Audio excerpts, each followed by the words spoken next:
Now on UTV, Sunita and May Blood chat to Pamela Ballantyne on this week's edition of UTV Life.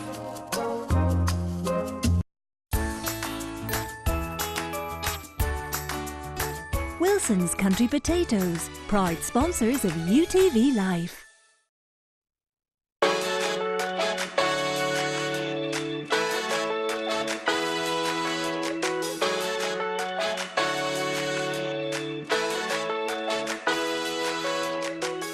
Hello, good evening and welcome to UTV Life, where you can see we've had the removal men and the decorators in. Welcome to our new home in City Keys. Well, kick back and relax with me over the next half hour, because on tonight's programme, it's an absolute pleasure to welcome my first guest, 80s pop sensation Sunita, and we're going to be chatting shortly. I'll be joined by another influential woman, straight from the House of Lords, Baroness May Blood, the first woman from Northern Ireland to be given a life peerage. And he's just been inaugurated into the Nazaré Surfers Hall of Fame. It's the one and only Al Many, big wave surfer, and he's here on his beloved North Coast. It's so lovely here, isn't it? It's just gorgeous. Your sons and your daughters and your sons. The next generation of the Sands family are also making waves. The folk band with a twist, Nalani, perform live. Plus ideas to keep you entertained over the next week. I promise you, when I mention hits like So Macho and Toy Boy, you will be singing them for the rest of the day.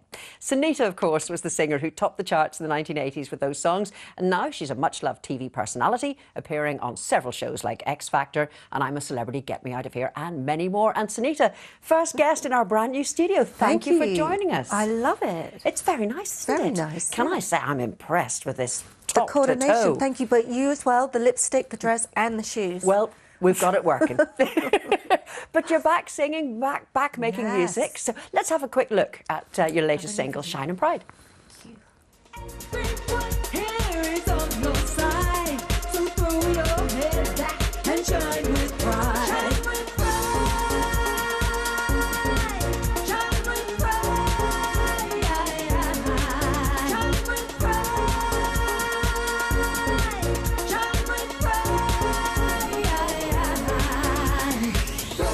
Wow, look at you, girl. Awesome. But back to, I mean, it was in the family, obviously, music for you. That's coming through. But that song means so much to you, doesn't it? Means so much to me. It's the LGBT anthem for 2018. And there's it's slightly political, because what I'm actually saying to the LGBT plus community is that God loves us all. And it was just the easiest, quickest, straight to the point way to do it. Well, we've got Belfast Pride coming up tomorrow, which is fantastic to see. And that's my the rainbow wig. But it really, as a movement, it really has taken off across the world. Oh yeah, I mean, this year the London Pride, it was the biggest ever. I don't know if it was it 10 or 20 million. It was crazy. But this is, you know, we're finally getting there. And yes. To have people like yourself presenting and being faces of it is very important too. Yeah, that's the thing. The straight allies are really important, and you know, we're making a difference. Now, when you first started off with the music, like the likes of So Macho and Toy Boy, did you see your career then taking you on to doing so much on the telly? Do you know what? I had no idea. Although I did start in TV, I started in children's television, presenting like sort of acting things on I think it was Kids ITV. So I started that way, but I really had no idea what was going to happen. I was just sort of taking each day as a time and seeing where I wound up. And seeing where the people that you met along the way also, and of course, Simon Cowell has been such a big influence in your career, and likewise you and his. Yes, yeah, because I was Simon's first artist, which I do keep reminding him that I did actually give him his first hit, so that he should be thanking me for all of his success. I don't think he sees it that way, but... and you're a remarkable Simon Cowell body double. Did you see? I mean, it was uncanny, wasn't it? So tell me about the photo and... Yeah, actually, thank you for letting me talk about that, because I think people think I've lost my mind and gone crazy. But GMB had asked me if I would go to the press conference to interview Simon. And I said, yes, I'd love to. And then the day of it, they said, do you mind dressing up in one of your outfits? And I was like, what do you mean, one of my outfits? You know, as if I have a leaf dress hanging in the closet. But you don't? So, no, I'm sorry, I Oh, don't. I They bet- were real leaves. They would Green be flag. like, exactly. Yeah. So I said, well, I don't have anything really crazy. I mean, I'll try and come up with something. And then I turned up in that, and I don't think it's what they were expecting. But I was sticking the beard on, the stubble in the taxi on the way there. In fact, I put it on my Facebook, you know, becoming Simon Cowell. They found me a wig, and we sprayed it and cut it, and I, you know, just put the whole outfit and turned up as, you know, black female Simon Cowell. And my question was, didn't he think it was time that Simon Cowell was played by a black female, you know, in these days of diversity? And Dermot just said, take the mic away quickly. Well, it was an absolutely brilliant move. But everything that you've done, I mean, you've been involved with the X Factor, and we know that there's always talk about what's happening on. Do you know what's going on yet this Do year? you know, I have no. All I know is that Ada and Robbie seem to be a big hit. You know, they're having a lot of fun. I mean, Simon, you see these pictures. Mr. Grumpy's gone, and every picture he's like beaming from ear to ear. And apparently Ada's just like, you know, taken over. But I think also the fact that he's a dad now seems to have mellowed him down a wee bit too. Yeah, you can really see the evidence of him looking at the world through Eric's eyes, which is really sweet. Now, looking at the world through different eyes, when you went into I'm a Celebrity, what were you expecting? I mean, what was I thinking? I literally thought, it won't really be that bad. It's TV, I'm in TV, nothing's quite what it seems to be. I'll be fine. Look at that, that's real. Yeah, madness. They tried to kill me. They put me in the tank, they put stuff in there. But the thing is, they said crocodiles. Look at the size of that crocodile. But I literally thought there was Doesn't a big matter. crocodile. You hear the word crocodile, Yeah. that's it. And I Now, braved it. We're slowly running out of time. What's a book? You've got a book. Oh my gosh. So book. So this is a video book. So instead of someone expecting people to read, because this generation, they don't like to read, I sit down and I speak the different episodes of my autobiography. So you can go to my website, sunita.com, join the book club, and then you just watch the episodes, or you can just listen. And So it's like taking an audiobook a stage further and seeing you actually like a sort of telling Jack the and story. Nori for autobiography. Oh, I'm really showing my age now, aren't I? No, I'm with you. I'm 100%. I thought you were going to say you're 100. I'm 101. Well, listen, we wish you the best of luck with everything that you do. Thank you so you bring much. light and colour into the world, so thank you so much indeed for joining us this evening. Thank you. Absolute pleasure. Londonderry surfer Al Menny has been recognised as one of the world's best big wave surfers at a ceremony in Portugal after he was inaugurated into the Nazaré Surfers Wall of Fame for tackling some of the world's biggest waves there. Now, Rita caught up with him on his favourite shoreline on the North Coast. The anticipation of taking on the world's biggest waves, something that County Londonderry's Al Menny lives for. On these big days, these big wave days, there's so much build-up. So we would have maybe 2 or 3 days in advance getting ready, hooming in hand, is it going to happen, is it not going to happen? As dawn arrives and daybreak happens and you can see the scene, it's usually massive and it's terrifying.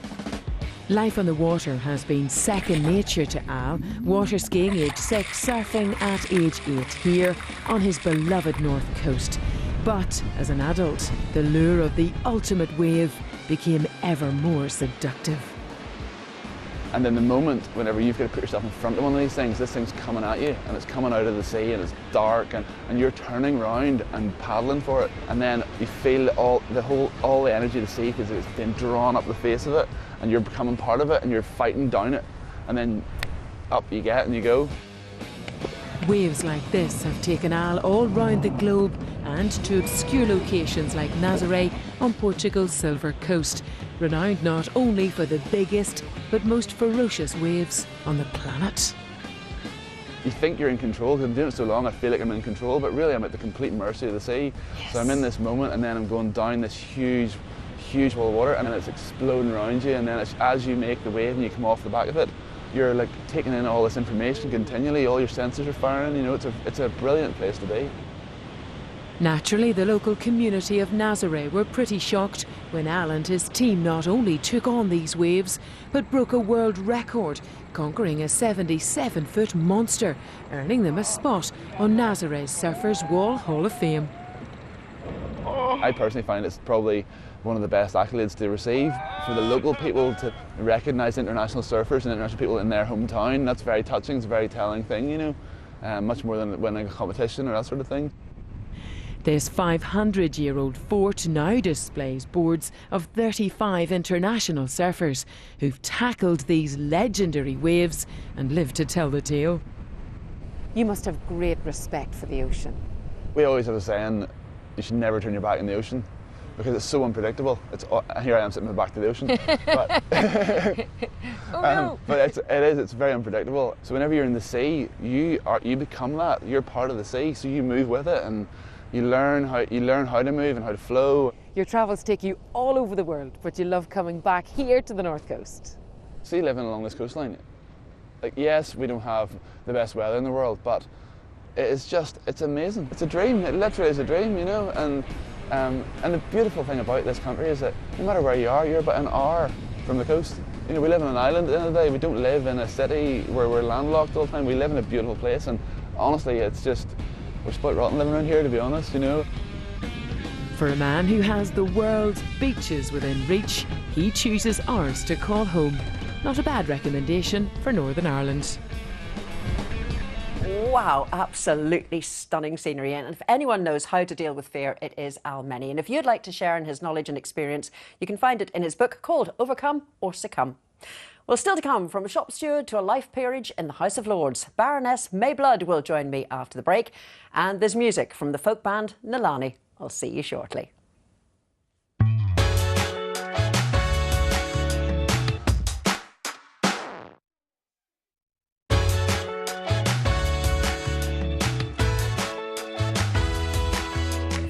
Hello again. Now, my next guest was born and bred in Belfast. When she started out in linen mills, I am sure she did not see her life taking her to the luxurious red benches of the House of Lords.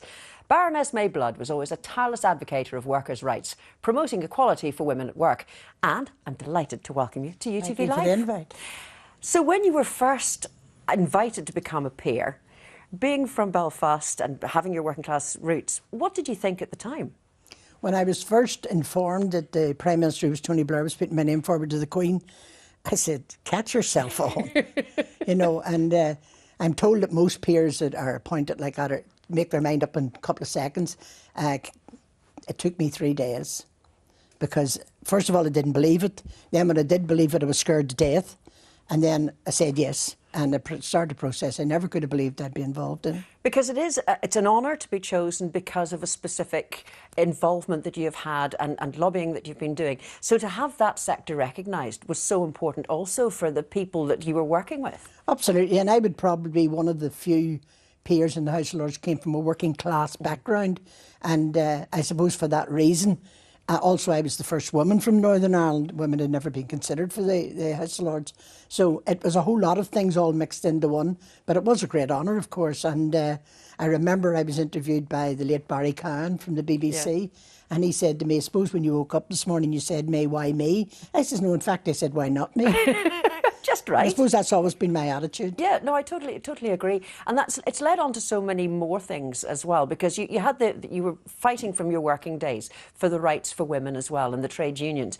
And that really was an important part of your life too. Oh, absolutely. I mean, when we set up the Women's Coalition, for instance, we were determined to get women to the talks table. There would have been no women at the talks table on the front row. There were women in political parties, but they were never considered front row. We wanted to be where the decision was being made.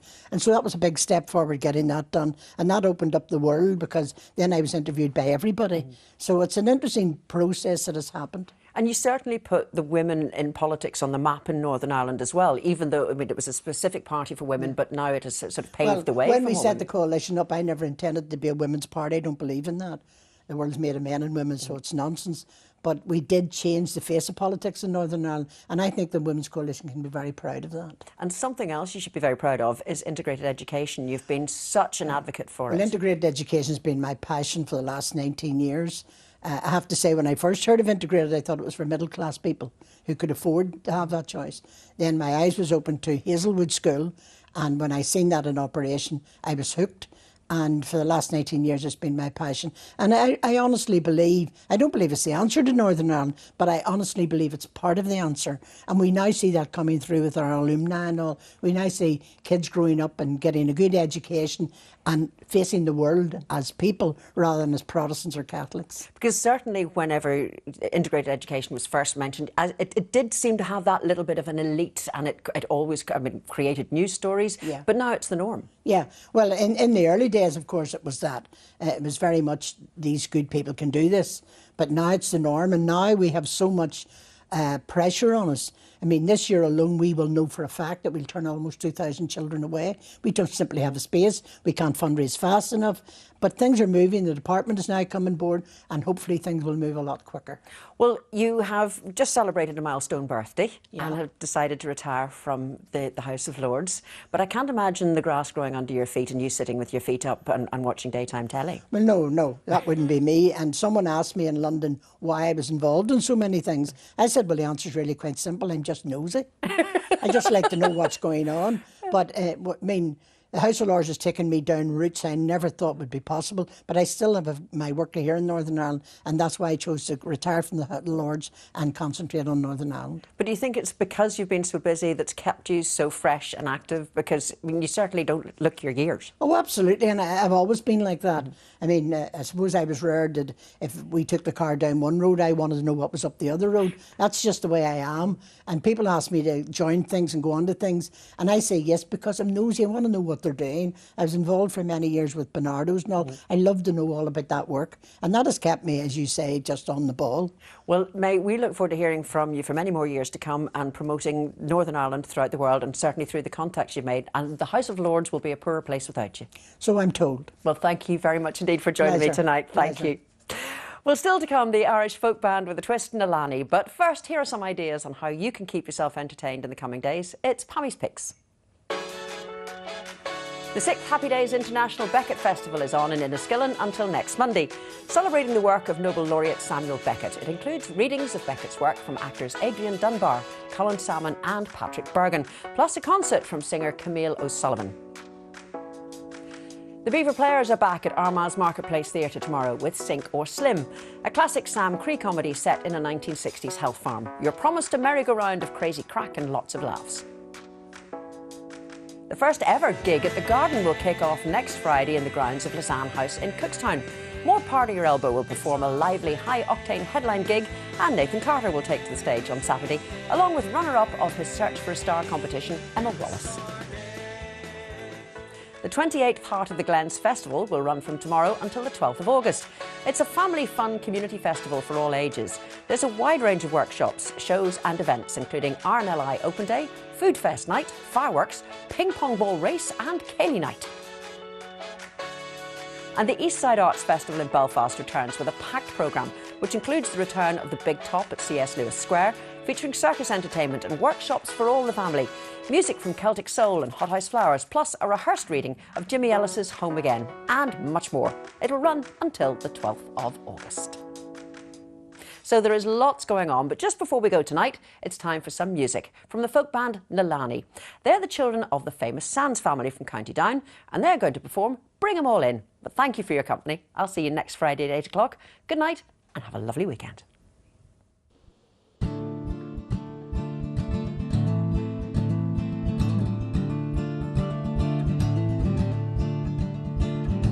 Bring 'em all in, bring 'em all in, bring 'em all in, bring 'em all in, bring 'em all into my heart. Bring 'em all in, bring 'em all in, bring 'em all in, bring 'em all in, bring 'em all into my heart. Bring the little fishes, bring the sharks, bring them from the brightness, bring them from the dark. Bring 'em all in, bring 'em all in, bring 'em all in, bring 'em all in, bring 'em all into my heart. Bring 'em all in, bring 'em all in, bring 'em all in, bring 'em all in, bring 'em all into my heart.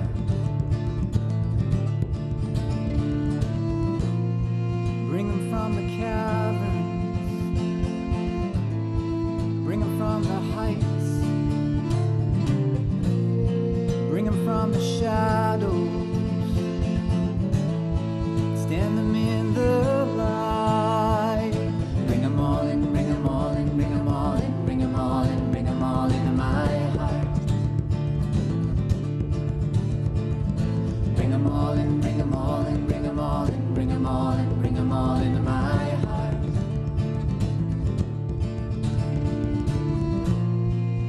'em out of paradise,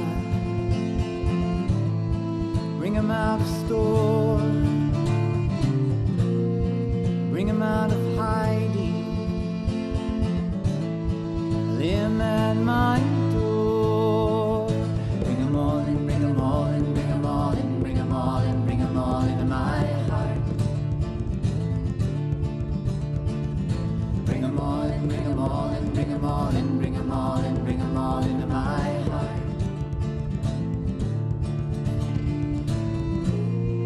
Bring the unforgiven, bring the unredeemed, bring the lost and nameless, let 'em all be seen. Bring 'em all in, bring 'em all in, bring 'em all in, bring 'em all in, bring 'em all into my heart. Bring 'em all in, bring 'em all in, bring 'em all in, bring 'em all in, bring 'em all into my heart. Bring 'em out of exile, bring 'em out of sleep, bring 'em to the portal, lay 'em at my feet. Bring 'em all in, bring 'em all in, bring 'em all in, bring 'em all in, bring 'em all into my heart. Bring 'em all in, bring 'em all in, bring 'em all in, bring 'em all in, bring 'em all into my heart. Bring 'em all in, bring 'em all in, bring 'em all in, bring 'em all in, bring 'em all in, bring 'em all in, bring 'em all in, bring 'em all in, bring 'em all in, bring 'em all in, bring 'em all in, bring 'em all in, bring 'em all in, bring 'em all in, bring 'em all, bring 'em all in, bring 'em all in, bring 'em all in, bring 'em all in, bring 'em all in, bring 'em all in, bring 'em all in, bring 'em all in, bring 'em all, bring 'em all into my heart. Here on UTV, in just over half an hour, you can enjoy an episode from our popular drama series starring Martin Clunes. Doc Martin is at 9 o'clock. That's right after we return to Coronation Street, coming up next.